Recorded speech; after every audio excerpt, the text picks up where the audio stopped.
Hi, welcome back to another Gouache with Anne. And today I'm going to paint a very appropriate snowy scene.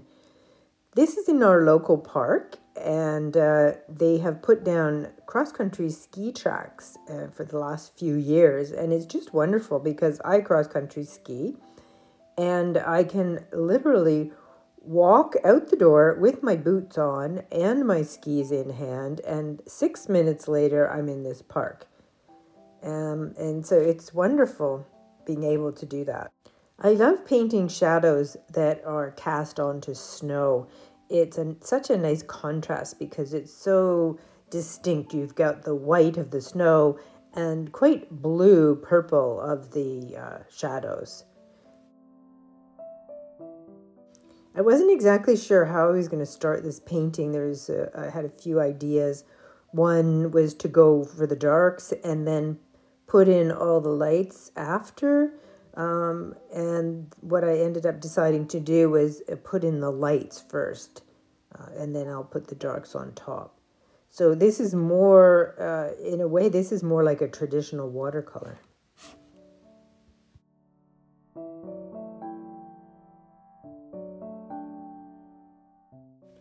What I really want to capture, though, is the lightness of that sun coming through. So I want to make sure that that area is very, very strong and very, very bright. And it's going to be almost fading out the areas that are around it.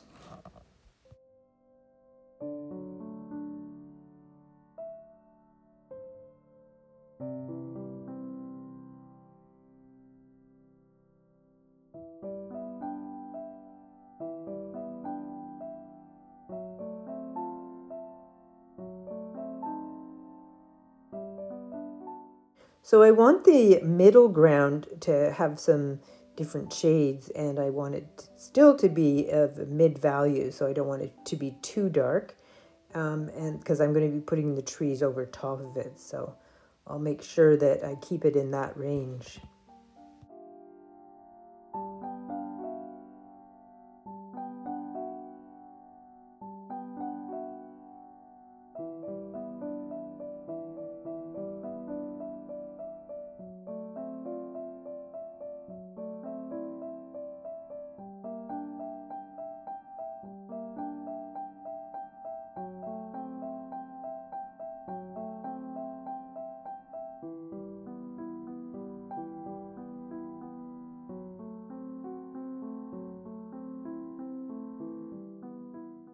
Now I start working on the shadows of the on the snow.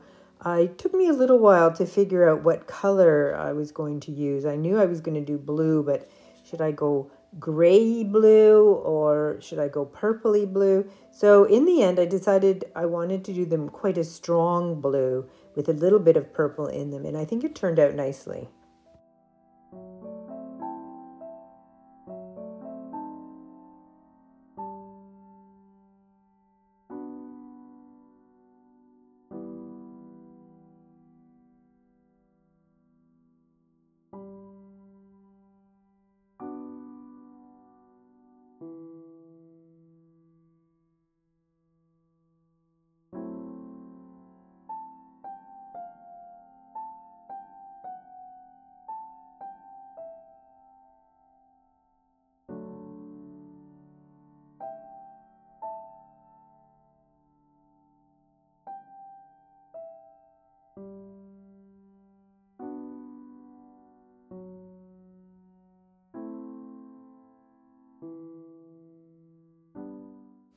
There's always a point in the painting when I know some areas that will work. Like for example, I know that when I put in the very darks of the trees that are in the foreground, I think that will look great.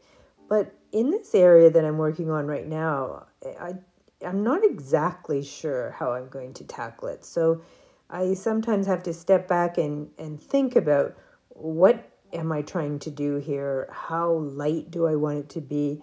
And maybe I make some marks and maybe they're not quite right. So I actually have to use the gouache to take them back out again. But in the end, you can see that it actually ends up working out a bit better, and sometimes it's just this middle stage that makes it hard to see what exactly the end painting is going to look like.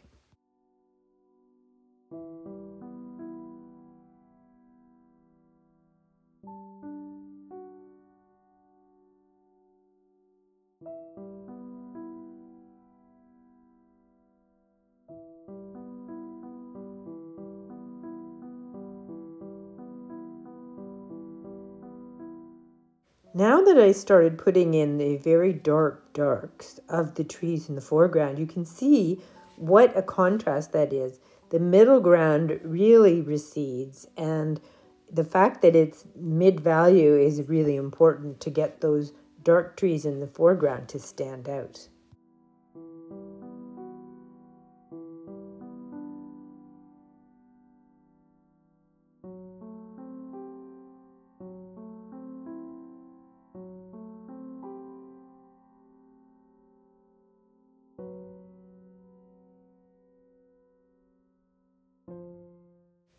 When do you know when your painting is finished and that you should leave it? I can always do more detail, but there is a point where I have to say, okay, that is enough detail. I've got the feeling that I've been looking for, and I can now say it's finished. A lot of times, because I videotape myself painting, I look back and I think probably in some areas I should have stopped. And they were actually quite finished, even if they looked like to me that they were a bit still rough.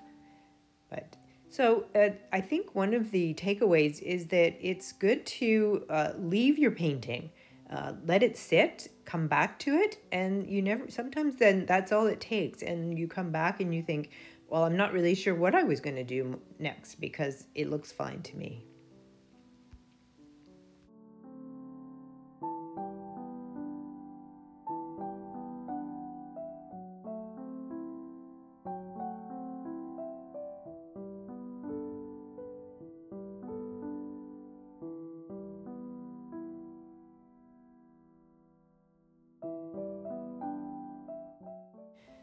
Sometimes when I'm painting the sun, I will do a yellow circle first, and then over top of that circle, I will paint white. And you can still see some of the yellow shining through the white.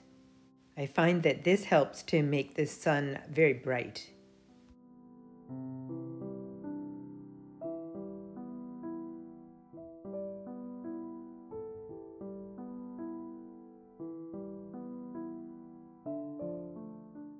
And the last detail is putting in the figure of the cross-country skier, which is my husband, and that gives you a sense of scale of the painting. So I think what I would like to do is to just say what do I like about this painting and what did I find challenging. So I liked the shadows. I think that turned out very nicely, and I think that the light in the background turned out nicely as well. And what I found challenging was the light in the background. I wanted to get it to be brighter, but at the same time, I didn't want to make the sky darker. So I think the overall effect is quite nice. So I hope you like this video, and we'll see you next time. Thanks for watching, and if you don't want to miss out on any new videos, please subscribe. If you have any questions about anything that I've done in this video or in other videos, please comment and I'd be happy to get back to you. In the meantime, see you in the next video.